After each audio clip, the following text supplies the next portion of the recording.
అందరికీ నమస్కారం. మహాశివరాత్రి యొక్క విశిష్టత అలాగే ప్రాముఖ్యత ఏంటో ఈరోజు ఈ వీడియోలో తెలుసుకుందాం. శివరాత్రి అనేది హిందూ సాంప్రదాయంలో అత్యంత పవిత్రమైన రోజు. ఇది భగవాన్ శివునికి అంకితమైన రాత్రి. ప్రతి సంవత్సరం మాఘమాసం కృష్ణపక్షం చతుర్దశి రోజున మహాశివరాత్రి జరుపుకుంటారు. ఈ రోజున శివుని తపస్సు, తత్వం మరియు పరబ్రహ్మ స్వరూపం అత్యంత శక్తివంతమైనది. శివరాత్రి ఎలా వచ్చిందో తెలుసా?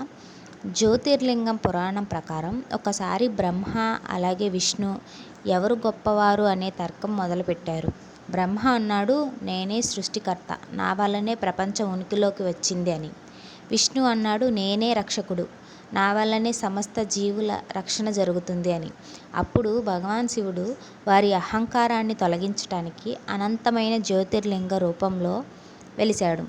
బ్రహ్మ ఆ లింగానికి తల ఎక్కడ ఉందో చూడటానికి ఎగరగా, విష్ణు అడుగు ఎక్కడ ఉందో చూడటానికి భూలోకంలోకి వెళ్ళాడు. వారు ఎంత వెతికినా ఆ లింగానికి తల అలాగే అడుగు కనిపించలేదు.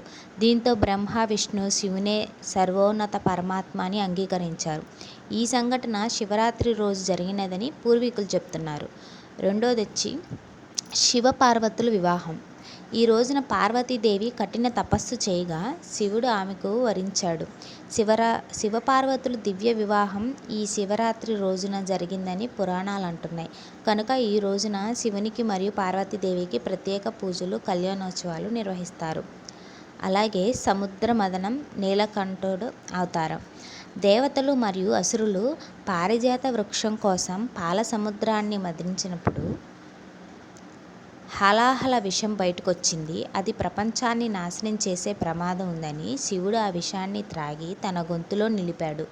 అందుకే నీలకంఠుడు అయ్యాడు. ఈ సంఘటన కూడా శివరాత్రి రోజునే జరిగిందని చెప్తారు.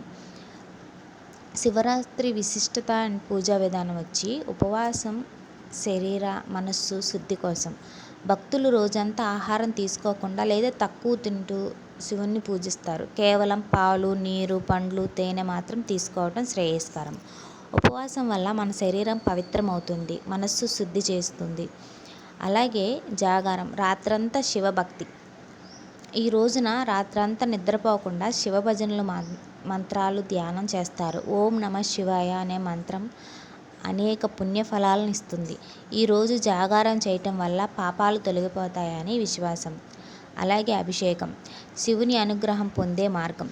శివలింగానికి పాలు, తేనె, గంగాజలం, బిల్వదళాలు, నువ్వుల నూనె, చందనంతో అభిషేకం చేస్తారు.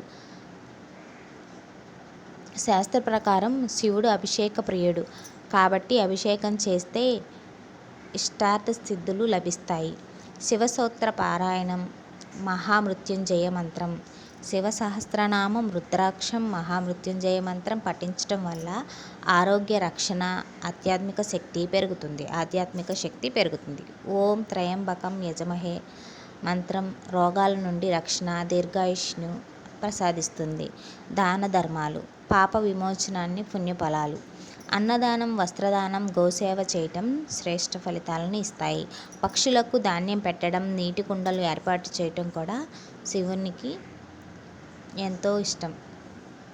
సో శివరాత్రి వల్ల కలిగే లాభాలు ఏంటంటే పాప విమోచనం, ప్రస్తుత జన్మలోని పాపాల నుండి విముక్తి, అలాగే ఆరోగ్య ప్రాప్తి, శరీర, మనస్సు అండ్ ఆత్మశుద్ధి, ఇష్టకామ్య సిద్ధి, భక్తులు కోరుకున్న ఫలితాలను పొందగలరు. ఆధ్యాత్మిక శక్తి, మోక్ష మార్గాన్ని తొలి అడుగు, కుటుంబ శ్రేయస్సు, శివ పూజ వల్ల కష్టాలు తొలగి శుభ ఫలితాలను లభిస్తాయి. శివరాత్రి అనేది శివతత్వాన్ని తెలుసుకునే అత్యంత పవిత్రమైన రోజు. ఈరోజు భక్తితో శివుని ఆరాధిస్తే ఆయన కృప సంపూర్ణంగా లభిస్తుంది. ఓం నమః శివాయ మంత్రాన్ని రోజుకు కనీసం 108 సార్లు జపించండి. ఈ శివరాత్రి మీ జీవితాన్ని సానుకూలంగా మార్చే రోజు కావచ్చు. అలాగే ఈ వీడియో కానీ మీకు నచ్చినట్టయితే ఈ శివరాత్రి యొక్క విశిష్ట గురించి మీరు తెలుసుకున్నారు కదా. మీకు ఈ వీడియో నచ్చిందంటే కామెంట్ చేయండి, మీ అభిప్రాయాన్ని తెలియజేయండి.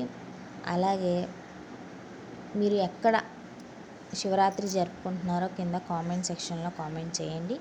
ప్లీజ్ మన ఛానల్ లైక్ చేయండి, షేర్ చేయండి, సబ్స్క్రైబ్ చేసుకోవటం అస్సలు మర్చిపోకండి. ఓం నమః శివాయ.